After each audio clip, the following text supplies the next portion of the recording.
Hello everyone and welcome to my Cranbourne Cup Day preview of what was a great cup week for the Salmonator channel. 0 winners last week and it doesn't look to get any easier with this meeting on Saturday, so looks like we're headed for 0 winners again, but let's try and get at least one. Let's get into the preview. Race 1 to start the day is a 3-year-old handicap over the 1200 metres. Romani de Mum is the favourite at $3.40 ahead of Bridal Waltz, who's at $3.80. Out to $4.40 for Dame Hood, $8 for Refuse to Be English, and longer odds the rest. This was the last start jump out of Refuse to Be English at Cranbourne. Did some very good work down the outside part of the track. This horse is a first starter and it's running in a 3-year-old handicap on a Saturday race. This sort of took my eye a bit, and considering the trainer's Clinton McDonald, who places his horses so well, I just think he has a really good opinion of this horse. Currently does not have a jockey booked, but if Ben Melham gets booked, it is definitely one to follow. I'm happy to have it on top, but if Ben Melham's not riding it, I might switch to Dame Hood on race morning. It's a good horse. Finished 5th behind Manolo Bling on Cup Day. Back around a bend will suit that horse. In for 3rd, I've got Romani de Mum, should be leading from gate number 1, and it's very good and handy to lead around Cranbourne. And I thought Another Dumpling was over the odds. I liked its maiden win at Mornington and should settle on speed again from the low draw. But for me, I'm with the X Factor of Refuse to Be English. Race 2 is the Cranbourne Classic for the 3-year-olds over the 2,025 metres. Mount Rinjani is the favourite at $2.80 ahead of King of Enterprise at $4. $6.50 about for I Only Wish. Then you've got $7.50 for Verona Rupes, I'm not sure how you pronounce that, and $8.50 for Kalwakoi, don't know how to pronounce that either. Longer odds the rest. King of Enterprise, this was its last start run at Flemington and the Carbine Club. Outclassed here. The only horses that finished in front of it were Aliana, who ran 2nd in the 1,000 Guineas, Another Prophet, who won the 1,000 Guineas, Feroce, who finished 2nd in the Caulfield Guineas, and Stylish Secret, who looked to be a handy horse back in September. So I think it brings some class here. From gate 2 will be right on speed. Tremper Sun and Natalie Young have a very good record in this race. I'm happy to have it on top. Narrowly ahead of Verona Rupes. Gate 1 should be right on speed. Good last start maiden winner at Ararat.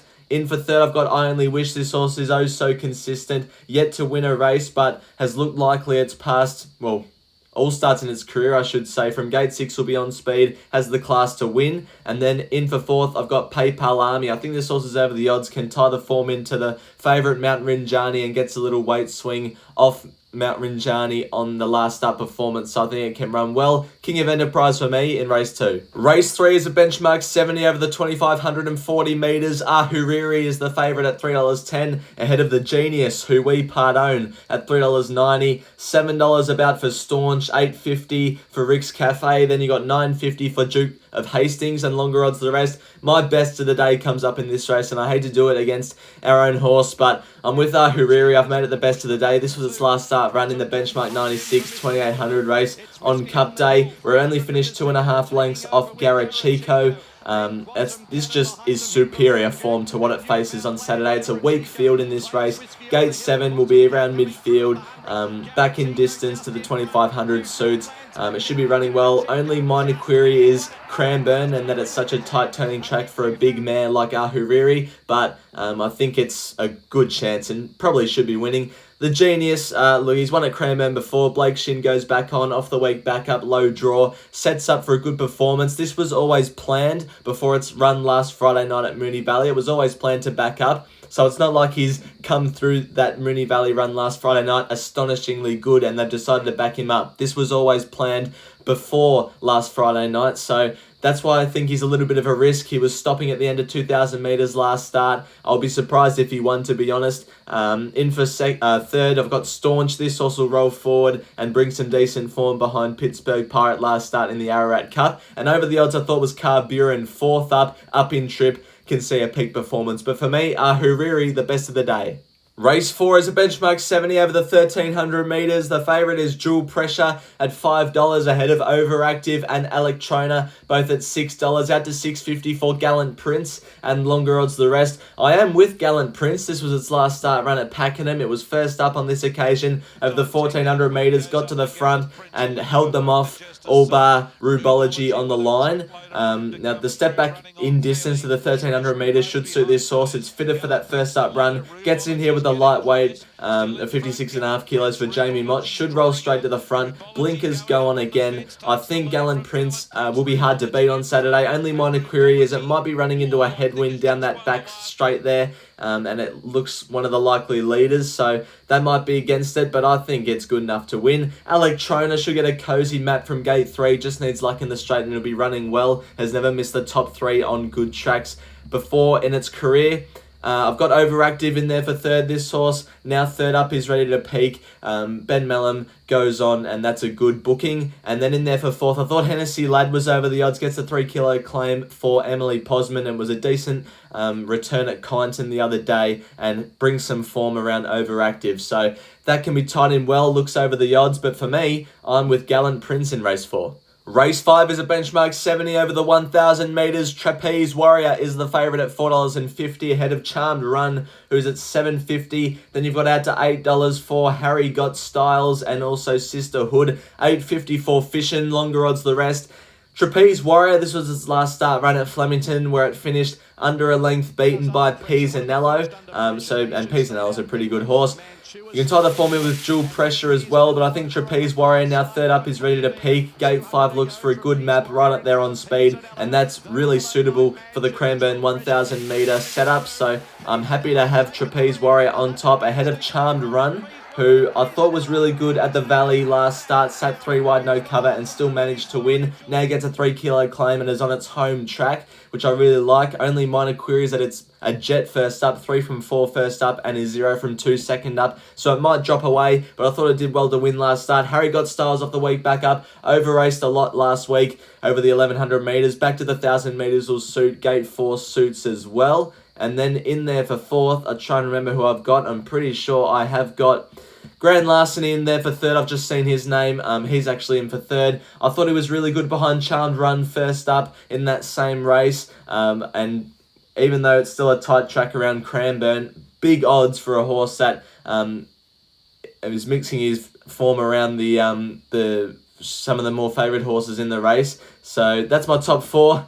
I'm with Trapeze Warrior ahead of Charmed Run in race 5. Race 6 is a benchmark 84 over the 2,025 metres. Nation's Call is the favourite at $3.80, ahead of out to $5 for Ambassadorial. Then you've got $9 about for Savoir Faire, $9.50 for Duke of Condecote, and longer odds the rest.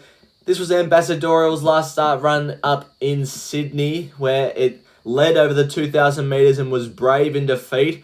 Stays at the 2,000 metres, drops in weight, goes forward, brings the SF Sydney form, which I think is ideal. The only query I have with this horse is gate 10 and that there's a bit of speed drawn underneath it and it's supposed to lead, but it's a Waterhouse Bot front runner. It's trained, it's really well trained to go out in front and just keep going. So I'm hoping that can happen and it can hold on and win. In for second, I've got Savoir Faire. Third up, Damien Lane on. Good map, ready to run a race. Matthew, gate 12, should get back to last, but as the lightweight and be storming down the outside. And Nation's Call, third up, ready to peak. Blake Shin goes on and from a low draw can be right up on speed and be running well. So it's a very even race, but for me, I've got Ambassadorial on top. It's that time of the week, it's last man standing. Geordie has made a move.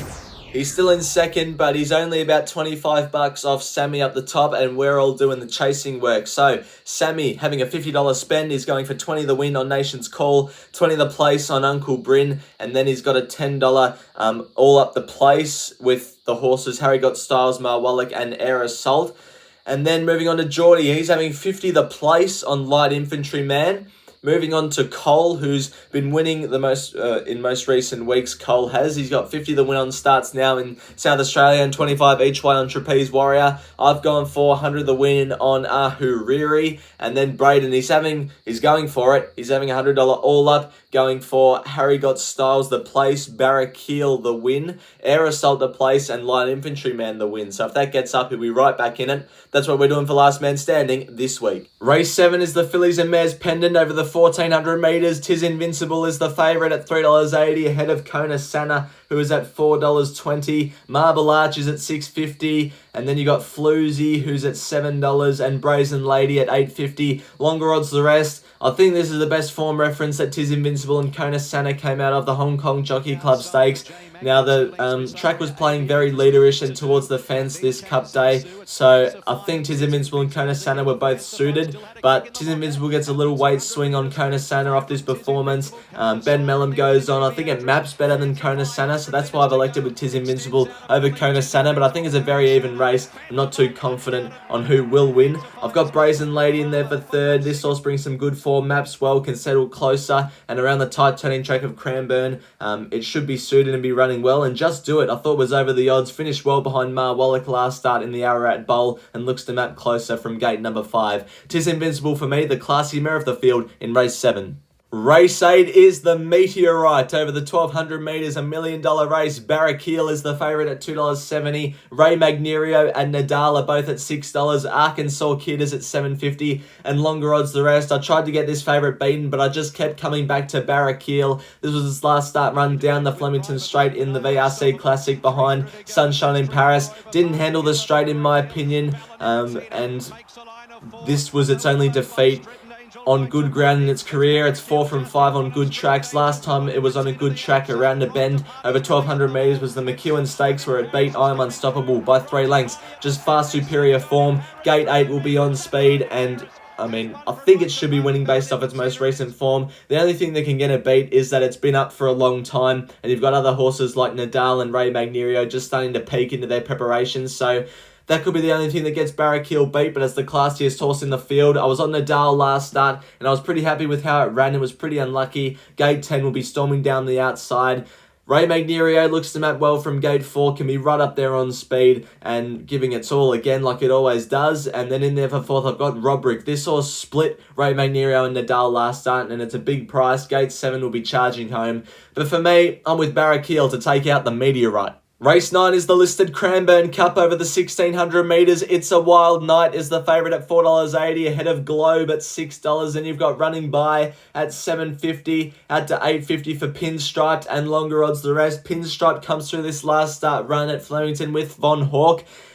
This was the Champions Mile at weight for age level. Now off this run, Von Hawk gets a 6 kilo weight swing on Pinstriped, and they both finished basically next to each other. Got to give some credit though to Pinstripe, because it was 3 wide no cover on this occasion. But I think Von Hawk now 5th up, gate 10, midfield off the inside, can be blending into the straight, and I'm expecting it to run really well. I think it's ready to go, and it's been running consistently of late, and at $10 I'm happy to be on it. I've got it ahead of Globe, who's just started to get back to his best form. From gate 8 will roll forward. Very close last start, beaten by the Railway favourite in Light Infantry Man. So it's a good horse, Globe, and it should be running well. It's a Wild Night, don't know much about it. Comes across from New Zealand, where it beat Le Creek last start. Gate 5 don't even know where it's going to map, but Blake Shin goes on, so it must be a decent horse. And Cosmic Vega I thought was over the odds. Started a good SP first up in the Moonga Stakes. I thought experienced some second up syndrome last start in the Peninsula Cup, and I think everyone's sort of forgotten about it. It can run a bit of a race. But for me, I'm with Von Hawk to take out the Cranbourne Cup. Race 10 to finish the day is the Class 3 Shooting Stars over the 1,500 metres. We have a short favourite here, Oh Too Good, the favourite at $1.55, ahead of Russian Meteor, who's at $9, $9.50 for Vale Mountain, and longer odds the rest. This favourite should be hard to beat, but I've got something to beat it, and its name is Chicado. I'm going to take you back to February, where these two horses contested the Future Stars Maiden Final. They both finished basically next to each other. Chicado missed the start by 3 lengths on this occasion, so I thought Chicado was the better run than Oh Too Good on this occasion. Chicado also gets a 3 kilo weight swing on Oh Too Good off this performance, so I thought, and Oh Too Good has definitely improved since this part of the year, but $1.55, I just couldn't have it compared to $14 about for Chicado. Chicado is 3rd up, comes across from South Australia, draws gate 1, so if it misses the start, it's going to be in awful trouble and most likely won't win. But if it jumps the gates and puts itself midfield or forward to midfield, I think we've got a pretty good chance. So Chicado for me ahead of Oh Too Good, but the favourite will be hard to beat. Vale Mountain should map well from gate 4, on speed for the Hayes boys, and Russian Meteor, the classiest horse in the field, from gate 5 will be around midfield and charging home down the outside. Chicado for me in the last to cause an upset. Now it's time for the quaddie. I don't think anyone in Australia got the quaddie last week, so let's just move on to this week. Race 7 going for 1 Tis Invincible, 3 Kona Sana, 4 Brazen Lady, 6 Just Do It, and 9 Ma Wallach. In race 8, the Meteorite, we're going for 2 Barraquil, 6 Ray Magnerio, 8 Robrick, and 12 Nadal. In the Cranbourne Cup, 1 Pinstriped, 7 Von Hawk, 9 It's a Wild Night, 11 Globe, 15 Cosmic Vega, and bringing it home with the 8 O2 Good and the 10 Chicado. That's what I'm doing for the quaddie this week. Now we'll move on to Salmonator's Roughies. Pretty good last week finding Jasmine Rouge. Harry got Styles placed, but the main highlight was Jasmine Rouge. So we'll move on to what we're doing this week. PayPal Army has some form around the favourite, and I think it's over the odds considering the favourite's $2.80 and this horse is $13. Carburin, 4th up to the 2,500 metres, ready to produce a peak performance. Hennessy Lad, I think, should be half that price. Has a 3 kilo claim and maps well, can tie its form around the 2 overactive. The 15 grand Larceny was good last start behind the second favourite and is $16. Race 8, Robrick, as I said, split Ray Magnerio and Nadal last start and is double the price of those two horses. So it's a roughie. Von Hawk is ready to peak, 5th up, gate 10, midfield off the fence, and be hopefully shaking the race up. 15 Cosmic Vega, good SP, 1st up. I think it experienced 2nd up syndrome last start and can get back to its best. And the 10 Chicado, as I said, tied the form in with O2 Good, and it's a decent chance at $14. That's Salmonator's Roughies for this week. If you remember last week, I said I was going to do a phantom call of the Wall of Fame Stakes, which is what I'm going to do. Here's a reminder of the field. Jockey change for the bottom weight, Treasure the Moment. Mickey D couldn't make the weight, so Jamie Carr goes on Treasure the Moment. And yeah, enjoy the phantom call. All right, here we go. They're set for the Wall of Fame Stakes. Ready, and they're racing. Antino misses the start by about a length. Pride of Jenny was away cleanly with Mornington Glory. Gentleman Roy showing good early speed as well with Mr. Brightside. And Duke DeCessa from the deep is settling in an on-speed position. So after the first 300 metres of the contest, Pride of Jenny leads by 2 lengths on Mornington Glory. Then came Gentleman Roy along the inside. Next in the field, Duke DeCessa on the outside of Mr. Brightside from Switzerland. Then came Treasure the Moment, followed by Buckaroo on the outside of Right to Party. Next in the field, Antino covering up Knight's Choice. Second last, Pinstriped on the inside of Via Sistina. J-Mac already celebrating at the end of the field. 800 metres to go. Pride of Jenny extends her margin to 6 lengths on Mornington Glory under hard riding, trying to keep up. Then came Gentleman Roy, followed by Mr. Brightside on the inside from Duke DeCessa as they reached the 600 metres from Switzerland. Then came Treasure the Moment, followed by Buckaroo, Right to Party. Next in the field, Antino starting to get going from Knight's Choice, then Pinstriped and Via Sistina the widest. Pride of Jenny at the 400 metres, still in front by 4 lengths. Mr. Brightside on the inside giving chase, and here's Antino right down the outside. It's Pride of Jenny at the 250. Mr. Brightside giving strong chase. Antino claims the pair of them. Via Sistina coming right down the outside too at the 100 metres. Antino in front, but Via Sistina's got it. The mare goes on with the job, and Via Sistina wins the Wall of Fame Stakes by about a half a length on Antino. Then came Mr. Brightside from Pride of Jenny. Next in the field, Pinstripe from Buckaroo. Then Gentleman Roy, Treasure the Moment. Duke DeCessa behind those horses from Knight's Choice, Right to Party, Switzerland. And at the end of the field, Mornington Glory. This does not mean anything in the racing world, but it's to celebrate the Wall of Fame. Thanks everyone for watching the preview. It's going to be a 4-unit spend this week. Ahu Riri is the main contributor to the 4 units with 2 units to win on it. Hopefully, I can have a good day on Saturday and bounce back. Based off of the profit on turnover stats I showed you last week about my unit horses, these are the most likely winners based off those stats, or the most likely horses to return profit. So Ahu Riri's ranked number 1 ahead of Von Hawk. Doesn't like the 2,000 metre horses, so I'll definitely be having a good bet on Ahu Riri, and Von Hawk will definitely also have a decent bet on that one. So yeah, that's what we're doing for this week. Thanks everyone for watching. Until next week's preview, bye for now.